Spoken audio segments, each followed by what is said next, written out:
اس کے برعکس جو شخص مال کو حلال طریقے سے کمائے، اپنی ذات پر بھی خرچ کرے، دوسروں پر بھی خرچ کرے، اور فرض کے علاوہ، صدقات کے علاوہ مقروض کو قرض بھی دے، اور اگر مقروض قرض واپس نہ کر سکے تو اس کو صدقہ کر دے، اس کا کیا اجر ہے، کیا جزا ہے؟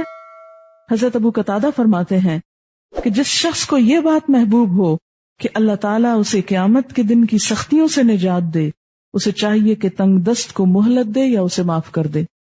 صحیح مسلم کی روایت۔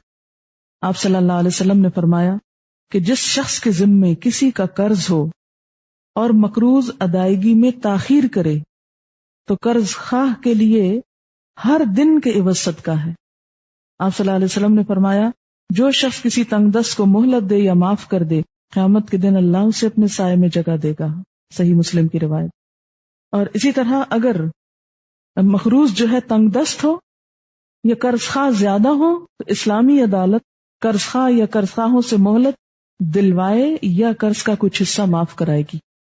یعنی ایک شخص اگر مقروض ہے، دب گیا، جیسے ایکسیڈنٹ ہے کسی کا خدا نخواستہ، تو اب اس میں صرف اس کے رشتہ داروں یا خاندان والوں کا ہی تو ذمہ نہیں، دوسرے بھی جو آس پاس ہیں ان کا بھی ذمہ ہے۔ تو ایسی صورت میں کیا ہے کہ اسلامی حکومت یعنی اسلامی نظام جب قائم ہو تو حکومت انٹرفیئر کرے، مقروض شخص کا قرضہ معاف کرائے یا اسے مہلت دلائے۔ یہ اس صورت میں جب کوئی دیوالیہ ہو جائے۔ حضرت ابو سعید کہتے ہیں کہ نبی صلی اللہ علیہ وسلم کے زمانے میں ایک شخص کو پھل کی خرید و فروخت میں نقصان ہوا اور اس کا قرضہ بہت بڑھ گیا۔ آپ نے لوگوں سے فرمایا اس پر صدقہ کرو۔ لوگوں نے صدقہ کیا، پھر بھی اتنی رقم نہ ہو سکی جو قرضہ پورا کر سکے۔ آپ صلی اللہ علیہ وسلم نے قرض خواہوں سے فرمایا جو کچھ تمہیں ملتا ہے لے لو، اور تمہارے لیے یہی کچھ ہے، یعنی اور نہیں دے سکتا یہ۔ یعنی حکومت جبرن بھی معاف کروا سکتی ہے اگر ایک شخص بالکل ہی پس کر رہ جائے اپنے قرضوں میں۔ حضرت عبداللہ بن کعب کہتے ہیں کہ میرے باپ کعب بن مالک نے عبداللہ بن ابی حضرت سے مسجد نبوی میں اپنے قرض کا تقاضا کیا۔ دونوں چلانے لگے، انسان تھے نا۔ آپ صلی اللہ علیہ وسلم اپنے حجرے میں تھے، ان دونوں کی آوازیں سنی تو آپ حجرے کا پردہ اٹھا کر برآمد ہوئے، کعب کو پکارا۔ کعب نے عرض کی حاضر یا رسول اللہ صلی اللہ علیہ وسلم۔ آپ نے اشارے سے فرمایا آدھا قرض چھوڑ دو۔ کعب کہنے لگے یا رسول اللہ صلی اللہ علیہ وسلم میں نے چھوڑ دیا۔ پھر آپ نے ابو حضرت سے فرمایا اٹھ اور اس کا قرض ادا کر، یعنی آپ نے کچھ معاف کرا دیا اور کچھ ادا کرنے کو کہا۔ پھر اسی طرح اگر کوئی قرض خواہ مقروض کے ہاں اپنی چیز بے جنسی ہی پالے تو وہ اس کی ہوگی، یعنی پیسے کی بجائے اگر کوئی دوسری چیز اس کے عوض مل رہی ہو تو وہ بھی دی جا سکتی ہے، یعنی جسے آپ کہتے ہیں نا قرض کرنا۔ لیکن کچھ چیزیں قرض کرنے سے منع کیا گیا ہے، مثلا رہنے کا مکان جس میں وہ شخص واقعی خود رہ رہا ہو، اس کو نکال کے اس کا مکان قرض نہیں کیا جائے گا۔ اس کے اور اس کے اہل خانہ کے پہننے کے کپڑے، تاجر ہے تو اس کے کچھ تجارت کا سامان، اور اگر صنعت حرفت میں ہے تو اس کے کچھ اوزار، اور گھر والوں کے کھانے پینے کا سامان۔ یہ بھی کیوں؟ اس لیے کہ آخری حد پر بھی جا کر انسانی ہمدردی کو نہ بھولو، کسی کو ننگا نہ کرو، اس کو بھوکا نہ چھوڑو، اس پہ ظلم نہ ڈھاؤ، مسلمان کا بھائی ہے۔ پھر فرمایا واتقوا یوما، ڈرو اس دن سے۔ کس دن سے؟ قیامت کے دن سے۔ کیا ہوگا اس دن؟ ترجعون فیہ الی اللہ، تم لوٹائے جاؤ گے اس دن اللہ کی طرف۔ یعنی یہ سود وہی چھوڑ سکتا ہے جس کو آخرت کی طرف واپسی کا اندیشہ ہو، جس کے دل میں آخرت کا خوف ہو، فکر ہو۔ کب تک دنیا میں یہ عیش و عشرت کرتے رہو گے؟ کب تک تمہیں یہ سب کچھ حاصل رہے گا؟ اس دن کا بھی سوچو۔ ترجعون فیہ الی اللہ، جس میں تم اللہ کی طرف لوٹائے جاؤ گے۔ ثم توفی کل نفس، پھر پورا پورا دیا جائے گا ہر شخص کو، کیا؟ ما کسبت، جو اس نے کمائی کی، وہم لا یظلمون، اور وہ ظلم نہ کیے جائیں گے، یعنی کسی انسان پر کچھ بھی ظلم نہ ہوگا۔ آیت بھی بہت سی روایات کے مطابق قرآن پاک کی آخری آیت ہے جو آپ کی وفات سے چند روز پہلے اتری۔ ایک اور آیت کو بھی کہا جاتا ہے لیکن اس کے بارے میں بھی، اس سے کیا پتہ چلتا ہے کہ آخری نصیحت جو لوگوں کو کی گئی وہ کیا ہے کہ لوگوں اپنی آگے کی فکر کرو، آخرت کا سوچو۔ آپ دیکھیں کہ کبھی انسان واقعی اپنے مرنے پہ غور کرے تو صحیح معنوں میں انسان کو اپنے گناہ یاد آ سکتے ہیں، اعتراف کرتا ہے انسان اور توبہ بھی کر سکتا ہے۔ رات میرے ساتھ ایسی ایکسپیرینس میں رات گہری نیند سو رہی تھی کہ یکایک میری آنکھ کھل گئی، مکمل خاموشی تھی اور اتنی شدید احساس ہوا کہ ایک رات ایسی ہوگی جب میں قبر کے اندر ہوں گی، کئی من مٹی کے نیچے، اور بالکل یوں لگا کہ جیسے وہیں پر ہی ہوں۔ ہم سب کا یہی حال ہونے والا ہے نا۔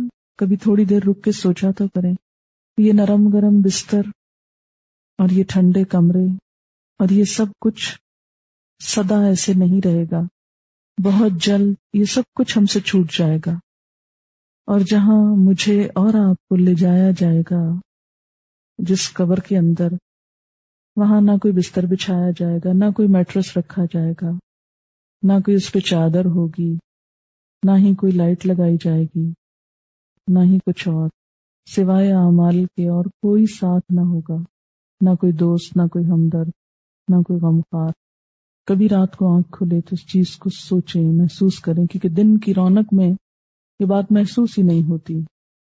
ذرا سوچیں کہ کیا دن ہوگا، کیا رات ہوگی وہ جب ہم اس کمرے میں ہوں گے، تنہائی میں، اندھیرے میں، اور اس کے بعد تو تنہائی ہی تنہائی ہے۔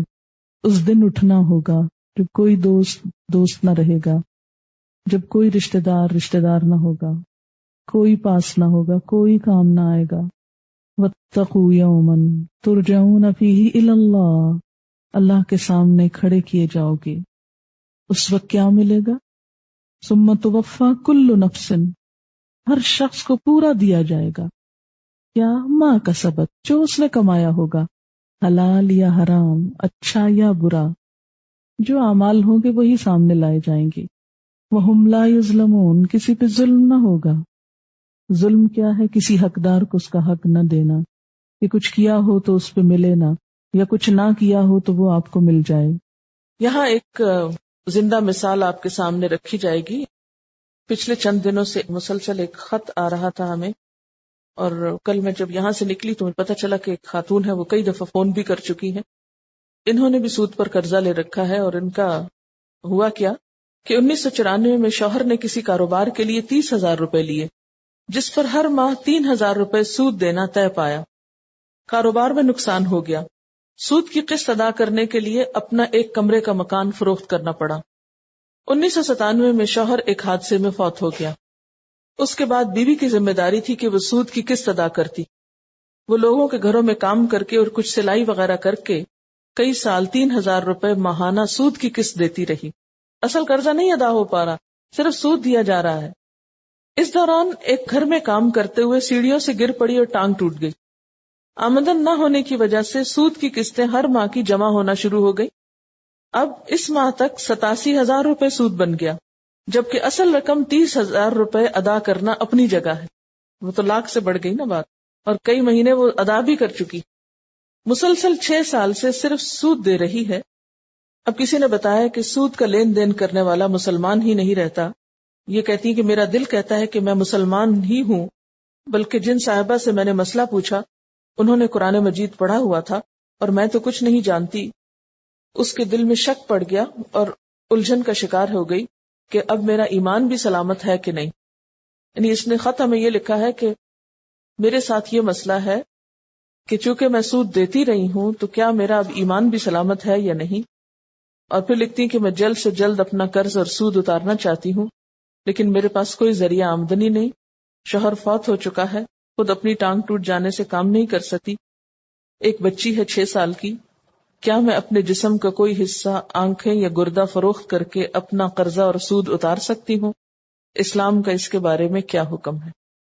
اس سے آپ اندازہ لگا سکتے ہیں کہ سود خوار جو ہے اس کی سزا اللہ تعالیٰ نے اتنی سخت کیوں رکھی ہے، اور یہ کس قسم کا ظلم ہے۔ پھر اسی طرح سود پر مبنی فائنینسنگ جو ہوتی ہے اس میں مال کی ایسی تقسیم ہوتی ہے جو برابر نہیں ہوتی۔ اس میں امیر یعنی قرض دینے والا جو ہے وہ امیر ہوتا چلا جاتا ہے اور لینے والا غریب ہوتا چلا جاتا ہے۔ افراد اور اقوام دونوں کے قرضے بڑھتے چلے جاتے ہیں، یعنی سود پر لیا ہوا قرض عام طور پر ادا نہیں ہو پاتا بلکہ اس میں اضافہ ہوتا چلا جاتا ہے، کیونکہ وہ اپنے لیے ہوئے قرضے پر سود کی رقم ہی دیتے چلے جاتے ہیں اور ساتھ ساتھ مزید نئے قرض لیتے ہیں تاکہ وہ اپنے موجود طرز زندگی کو برقرار رکھ سکیں یا اپنا سٹینڈرڈ بڑھا سکیں. حالانکہ حقیقت یہ ہے کہ شریعت نے قرض لینے کی اجازت صرف اس وقت دی ہے جب ایسی سخت ضرورت ہو جس کے بغیر کام چلانا ناممکن ہو. اسلام میں اسی لیے اپنے ذرائع سے زیادہ بڑھ کر خرچ کرنا بھی ناپسندیدہ قرار پایا اور اپنے موجودہ مال کو بڑھانے کی غرض سے قرضہ لینے کو بھی ناپسندیدہ قرار دیا گیا. اس بات کی سنگینی کا احساس ہمیں اس بات سے بھی ہو سکتا ہے کہ نبی صلی اللہ علیہ وسلم مقروض کا نماز جنازہ نہیں پڑھاتے تھے تاکہ لوگ کم سے کم قرض لیں اور لیں تو ادا کرنے کی فکر کریں. لہذا سود کی رقم یا کسی بھی معاوضے کی رقم پہلے سے مقرر نہیں کی جاتی تھی. اسلام کا بہترین طریقہ اور انداز تو یہی ہے کہ قرض دینا اور اس کی ادائیگی دونوں عمل صالح بن جاتے ہیں. ایک مومن دوسرے کی ضرورت کے وقت کام آتا ہے اور دوسرا اپنا قرض واپس کرتے وقت اگلے کا احسان نہیں بھولتا کہ یہ میرے مشکل وقت میں کام آیا تھا. اسی طرح قرضے اپنی آمدنی بڑھانے کا ذریعہ نہیں ہوتے بلکہ آخرت میں اجر و ثواب کا باعث بھی بن جاتے ہیں. سود کے ذریعے امیر ملک بہت کمائی کرتے ہیں کیونکہ جن غریب ممالک کو وہ قرض دیتے ہیں وہ مزید اور قرض لے کر سود کی رقم اور کل قرض لی ہوئی رقم کو واپس لوٹانے کی کوشش میں مستقل طور پہ لگ جاتے ہیں. اس طرح پیسہ بجائے اس کے کہ میڈیم آف ایکسچینج بنے بذات خود ایک اسباب تجارت یا کموڈٹی بن جاتا ہے. اس کا نتیجہ یہ ہوتا ہے کہ غریب ممالک اپنے پروفٹس کو اپنے فائدے کے لیے استعمال نہیں کر پاتے اور اپنی حالت کو بہتر نہیں کر سکتے. وہ پیسہ جو ملک اپنی تعلیم، صحت، غربت مٹانے کے لیے خرچ کر سکتا ہے وہ بڑی بڑی سود کی رقمیں ادا کرنے میں لگ جاتا ہے. اس طرح غریب ممالک ایک وشیس سائیکل میں پھنسے رہتے ہیں اور پرماننٹ طور پر غریب ہو جاتے ہیں. پاکستان کی مثال ہمارے سامنے ہے.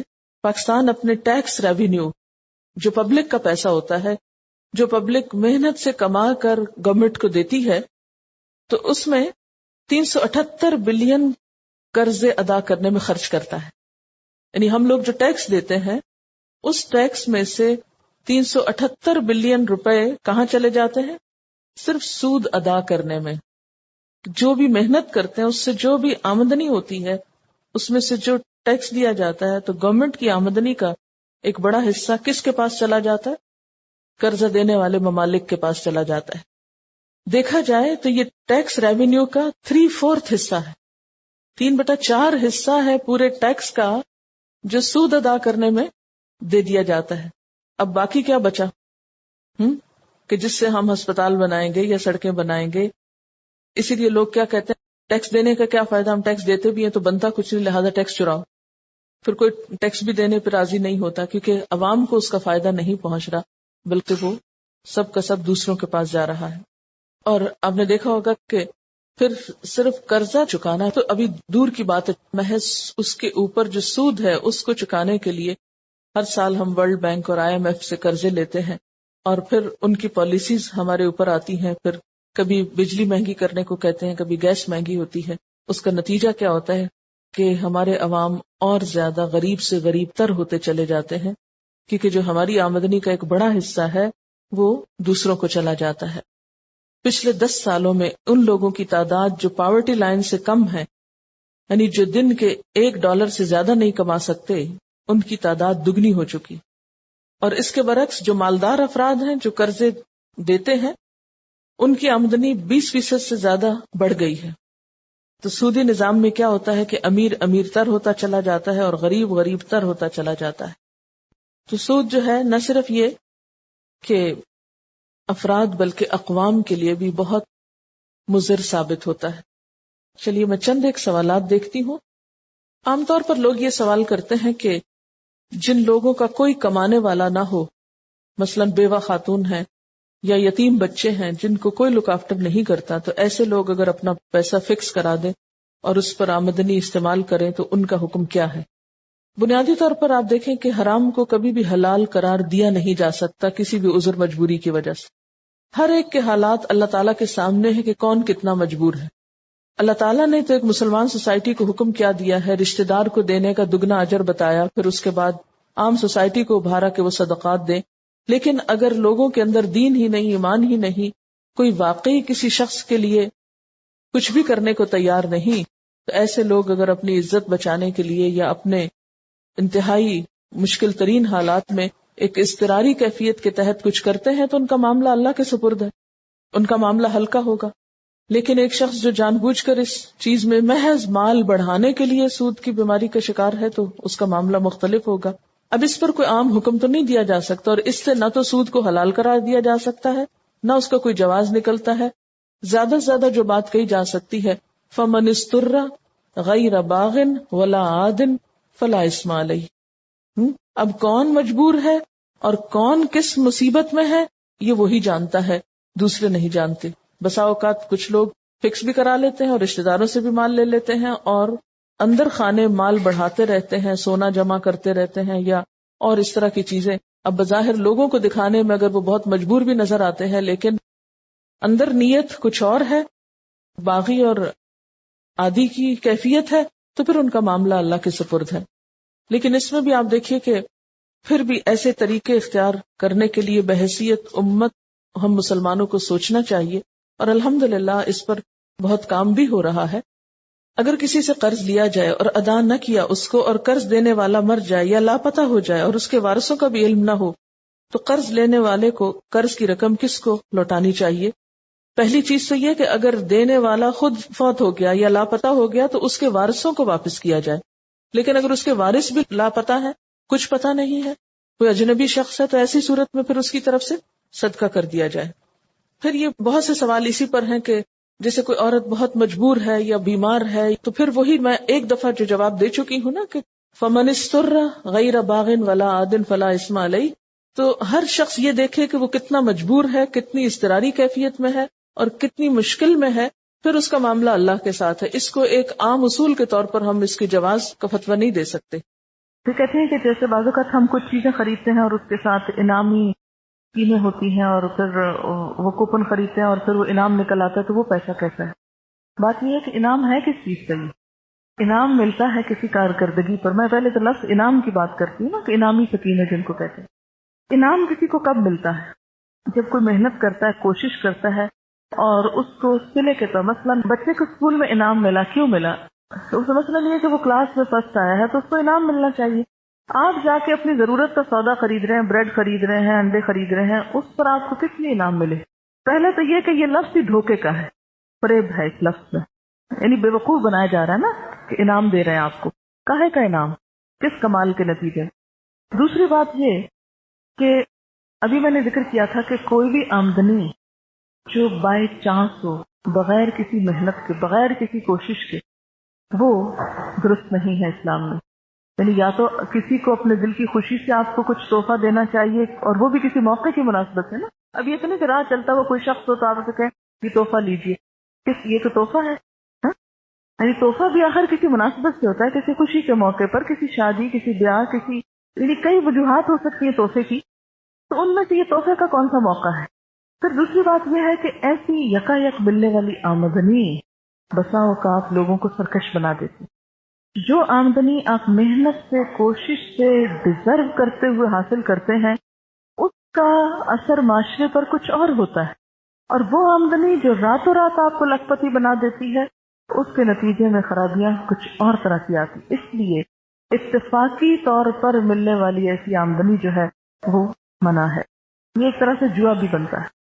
بات یہ ہے کہ یہ جو موقع ہے آج کا، یہ ایک اویئرنیس کریٹ کرنے کا ہے. مسلمان آخر کیوں نہیں سوچتے؟ دیکھیں کہ جب تک بینکوں کا سسٹم نہیں تھا تب بھی معاشرے کے اندر آخر پیسہ ہوتا تھا لوگوں کے پاس، اور لوگ اسے استعمال کرتے تھے. اس کا طریقہ یہ ہوتا تھا کہ اگر کوئی بھی مثلا انڈسٹری لگانی ہے، 5 لوگ 10 لوگ مل جائیں اور اسے استعمال کریں اور اس میں منافع میں شریک ہو، اور اس سے پھر مزید اس کو آگے بڑھائیں تاکہ معاشرے کے اندر خوشحالی پھیلے، نہ کہ صرف چند اداروں کو مضبوط کر دیا جائے اور باقیوں کو جو ہے وہ کنگال کر دیا جائے. جمعے کے دن میں پڑھا کر یہاں سے جب گئی تو ایئرپورٹ پہ جب میں نے بورڈنگ پاس لیا تو اس کے ساتھ انہوں نے مجھے 2 کوپن دیے اور کہا کہ یہ بھر کر آپ وہاں ڈال دیں ایک ڈبے میں. میں نے کہا کہ یہ کیا چیز ہے، یہ کیوں بھرنے ہیں؟ تو کہنے لگے کہ اس پر اسکیم شروع کی ہے 1 کلو گولڈ کی. میں نے کہا یہ تو جوا ہے اور یہ حرام ہے، مجھے تو یہ نہیں کرنا. تو کہتے پھر رکھ لوں. میں نے کہا آپ رکھ لیجئے، میرے لیے تو اس کو ہاتھ لگانا بھی درست ہے. جہاں کوئی حرام چیز ہو یا کوئی غلط چیز کی آپ کو آفر کر رہا ہو تو وہاں تھوڑی سی جرت ایمانی سے کام لے کر بہت اچھے انداز میں اس کو بھی سمجھا دیا کیجیے. اگر سارے لوگ بورڈنگ پاس لیتے وقت کم از کم اتنا جملہ بول دیتے کہ یہ درست نہیں ہے تو کیا ایسی کوئی اسکیم چلا سکتی؟ نہیں. ان ساری چیزوں کو ہم نے خود پروموٹ کیا ہے کیونکہ ہم یہ ماننے کو تیار ہی نہیں کہ یہ چیزیں جوئے میں آتی ہیں یا یہ غلط ہیں. بہت سے لوگ یہ حجت کرتے ہیں نا، اچھا اگر سود نہیں تو پھر لائیے کوئی اور چیز، جیسے کھڑے کھڑے کوئی آپ میجک سے ان کو دوسرا نظام ہاتھ میں پکڑا دیں گے. ایک مسلمان کا یہ طرز عمل نہیں ہونا چاہیے. ہمیں ایک حرام چیز کو اور کچھ نہیں کر سکتے تو پہلا کام تو ضرور کریں کہ حرام مان لیں. غلطی کو غلطی ہی نہ ماننا اس سے بڑا جرم ہے. تو پہلی چیز یہ ہے، ان سب باتوں کے بتانے کا مقصد کیا ہے کہ ہم اچھے اور برے کا فرق پہچانیں، اور پھر اس کے بعد دوسری چیز یہ ہے کہ ہم اس سے نجات کے طریقے سوچیں. جب پہلے ہی حلے پہ ہم کہہ دیتے جی نہیں آج کے دور میں اس سے چھوٹنا ممکن ہی نہیں اور ہماری بہت مشکلیں ہیں، ہم نہیں کر سکتے، تو اس کا مطلب ہے کہ آپ کو احساس ہی نہیں کہ آپ کتنے غلط کام میں مبتلا ہیں. اور جب احساس ہی نہیں گناہ کا تو پھر توبہ کب ہوگی؟ اور توبہ نہیں تو معافی کیسے ہو جائے گی؟ اس لیے ہمیں کم از کم رجوع تو کرنا چاہیے. وآخر دعوانا ان الحمد للہ رب العالمین. سبحانک اللہم وبحمدک نشہد ان لا الہ الا انت نستغفرک ونتوب الیک. والسلام علیکم ورحمۃ اللہ وبرکاتہ.